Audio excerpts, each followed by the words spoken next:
ಅಪೂರ್ವ ರಾಷ್ಟ್ರ. ಇಲ್ಲಿರುವಷ್ಟು ಭಾಷೆ, ಧರ್ಮ, ಜನಾಂಗ, ಸಂಸ್ಕೃತಿ, ಕಲೆ, ಸಾಹಿತ್ಯ ಬೇರೆ ಯಾವ ದೇಶದಲ್ಲೂ ಇಲ್ಲ. ಇಂತಹ ದೇಶದಲ್ಲಿ ನಾವು ಸ್ವತಂತ್ರವನ್ನು ಪಡ್ಕೊಳ್ಳೋದು ಸಹ ಅಷ್ಟು ಸುಲಭವಾದ ಮಾತಾಗಿರಲಿಲ್ಲ. ಹೀಗಿರ್ಬೇಕಾದ್ರೆ 1885ರಲ್ಲಿ ಭಾರತೀಯ ಕಾಂಗ್ರೆಸ್ ಸ್ಥಾಪನೆಯೊಂದಿಗೆ ಬಹಳ ಗಂಭೀರವಾದ ಹೋರಾಟ ಪ್ರಾರಂಭವಾಗುತ್ತೆ. ಇದಾದ ನಂತರ 1920ರಲ್ಲಿ ನಮ್ಮ ಮಹಾತ್ಮ ಗಾಂಧೀಜಿಯವರು ಅಸಹಕಾರ ಚಳುವಳಿಯನ್ನು ಪ್ರಾರಂಭಿಸ್ತಾರೆ. ಇದಾದ್ಮೇಲೆ ಮಹಾತ್ಮ ಗಾಂಧೀಜಿಯವರು ಈ ಅಸಹಕಾರ ಚಳುವಳಿನ ಪ್ರಾರಂಭಿಸಿದ ಮುಖ್ಯ ಉದ್ದೇಶ ಏನಾಗಿತ್ತು ಅಂದರೆ ಬ್ರಿಟಿಷರ ಏಕಸ್ವಾಮ್ಯವನ್ನು ಮುರಿಯೋದಾಗಿತ್ತು.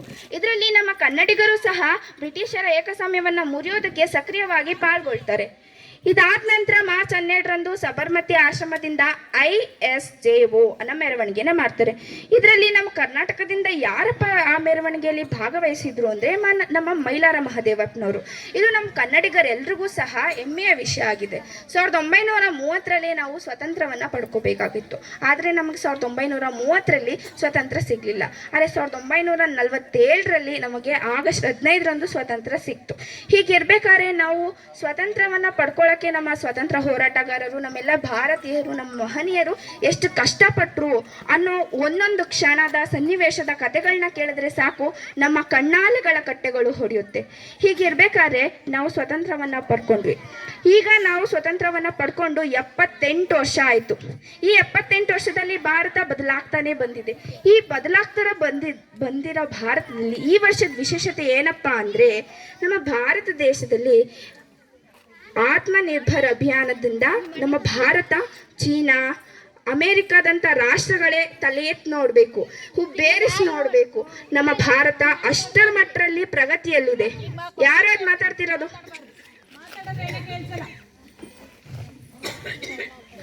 ಅಷ್ಟರ ಮಟ್ಟದಲ್ಲಿ ನಮ್ಮ ಭಾರತ ಪ್ರಗತಿಯನ್ನು ಹೊಂದುತ್ತಾ ಇದೆ. ಈ ವರ್ಷವೂ ಸಹ ಹರ್ ಘರ್ ತಿರಂಗ ಅಭಿಯಾನ ಆಯೋಜಿಸಲಾಗಿದೆ. ಅದಾದ ನಂತರ 50,000 ಕೋಟಿ ಮೌಲ್ಯದ ನಾವು ರಕ್ಷಣಾ ಸಾಮಗ್ರಿಗಳನ್ನು ರಫ್ತು ಮಾಡಬೇಕು ಅನ್ನೋ ಗುರಿಯನ್ನು ಇಟ್ಕೊಂಡಿದೆ. ಅದಕ್ಕೆಲ್ಲ ತಯಾರಿನೂ ಸಹ ಮಾಡ್ತಾ ಇದ್ದಾರೆ.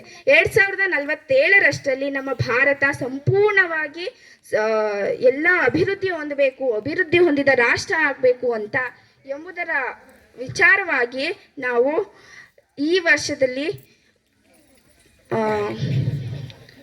ವಿಕಸಿತ ಭಾರತ ಅನ್ನೋ ಒಂದು ಧ್ಯೇಯ ಘೋಷಣೆಯನ್ನು ಇಟ್ಕೊಂಡು ಮುಂದುವರಿತಾ ಇದ್ದೀವಿ. ಹೀಗಿರ್ಬೇಕಾದ್ರೆ ನಾವು ನಮಗೆ ಸ್ವಾತಂತ್ರ್ಯ ತಂದುಕೊಟ್ಟಂಥ ಎಲ್ಲ ಮಹನೀಯರನ್ನ, ನಮ್ಮ ಸ್ವತಂತ್ರ ಸಂಗ್ರಾಮದ ನಾಯಕರನ್ನ, ಹಾಗೆ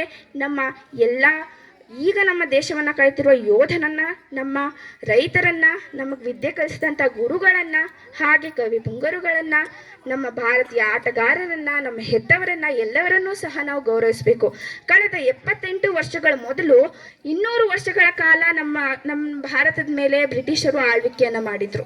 ಹೀಗೆ ಆಳ್ವಿಕೆ ಮಾಡಬೇಕಾದ್ರೆ ನಮ್ಮ ದೇಶ ಕೆಲವು ಬ್ರಿಟಿಷರನ್ನ, ನಮ್ಮ ಹಿರಿಯ ತಲೆಮಾರಿನವರು, ನಮ್ಮ ಭಾರತೀಯರು ಕೆಲವರು ನಮ್ಮ ಬ್ರಿಟಿಷರನ್ನ ನಂಬಿದ್ರು. ಯಾರ ಪಾಕಿಸ್ತಾನದವ್ರು ಮಾತಾಡ್ತಿರೋ ಸುಮ್ಮನಿರೋ, ಭಾರತದವರಾಗಿದ್ರೆ ಸುಮ್ಮನೆ ಕೂತ್ಕೊಳ್ಳಿ.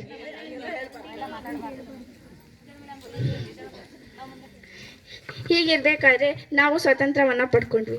ಇದಾದ ನಂತರ ನಾವು ಇಷ್ಟೆಲ್ಲ ಸ್ವತಂತ್ರವನ್ನು ಪಡ್ಕೊಂಡಾದ್ಮೇಲೆ ಈ ವರ್ಷ ನಾವು ಅವರು ಹಾಕಿಕೊಟ್ಟ ದಾರಿಯಲ್ಲಿ ನಾವು ನಡೆಯೋಣ ಅಂತ ಹೇಳ್ತೀವಿ. ಅವ್ರು ಹಾಕಿಕೊಟ್ಟ ದಾರಿಯಲ್ಲಿ ನಮ್ಮ ಭಾರತದ ಸತ್ಪ್ರಜೆಗಳಾಗಿ ನಾವು ನಡೆಯುತ್ತಾ ನಮ್ಮ ಭಾರತ ದೇಶವನ್ನು ಉತ್ತುಂಗಕ್ಕೇರಿಸೋಣ. ನನ್ನ ದೇಶ ನನ್ನ ಹೆಮ್ಮೆ, ನಮ್ಮ ಭಾರತದ ರಾಷ್ಟ್ರೀಯ ಧ್ವಜ, ನಮ್ಮ ರಾಷ್ಟ್ರ ಲಾಂಛನ, ನಮ್ಮ ರಾಷ್ಟ್ರೀಯ ನಾಯಕರು, ನಮ್ಮ ರಾಷ್ಟ್ರ ಸ್ಮಾರಕಗಳು ಅಂತ ನಾವು ಎಲ್ಲವನ್ನ ಗೌರವಿಸ್ತಾ ಈ ಸ್ವತಂತ್ರ ದಿನಾಚರಣೆಯನ್ನು ಆಚರಿಸೋಣ. ಹಾಗೇನೆ ನನಗೆ ಈ ಪುಟ್ಟ ಭಾಷಣ ಮಾಡಲು ಅವಕಾಶ ಮಾಡಿಕೊಂಡಂತಹ ತಮ್ಮೆಲ್ಲರಿಗೂ ಧನ್ಯವಾದಗಳು. ಹಾಗೆ ಈ ವರ್ಷ ನಾವು 2047ರಷ್ಟರಲ್ಲಿ ಸಂಪೂರ್ಣವಾಗಿ ಅಭಿವೃದ್ಧಿ ಹೊಂದಬೇಕು ಅಂದ್ಕೊಂಡಿದ್ದೀವಿ. ಹಾಗೆ 2047ರಷ್ಟರಲ್ಲಿ ನಮ್ಮ ದೇಶ ಸ್ವತಂತ್ರ ಆಗಿ 100 ವರ್ಷ ಆಗುತ್ತೆ. 100 ವರ್ಷ ಆದಮೇಲೆ ನಮ್ಮ ದೇಶ ಸಂಪೂರ್ಣವಾಗಿ ಅಭಿವೃದ್ಧಿ ಹೊಂದಲಿ ಅಂತ ಹೇಳ್ತೇನೆ. ಮತ್ತೊಮ್ಮೆ ತಮ್ಮೆಲ್ಲರಿಗೂ ಸಹ 78ನೇ ಸ್ವತಂತ್ರ ದಿನಾಚರಣೆಯ ಶುಭಾಶಯಗಳನ್ನ ತಿಳಿಸ್ತಾ, ನನಗೆ ಈ ಭಾಷಣ ಮಾಡಲು ಅವಕಾಶ ಮಾಡಿಕೊಟ್ಟಂತಹ ತಮ್ಮೆಲ್ಲರಿಗೂ ಸಹ ಧನ್ಯವಾದ ತಿಳಿಸ್ತಾ ನನ್ನ ಈ ಭಾಷಣವನ್ನು ಮುಗಿಸುತ್ತಿದ್ದೇನೆ. ಜೈ ಹಿಂದ್.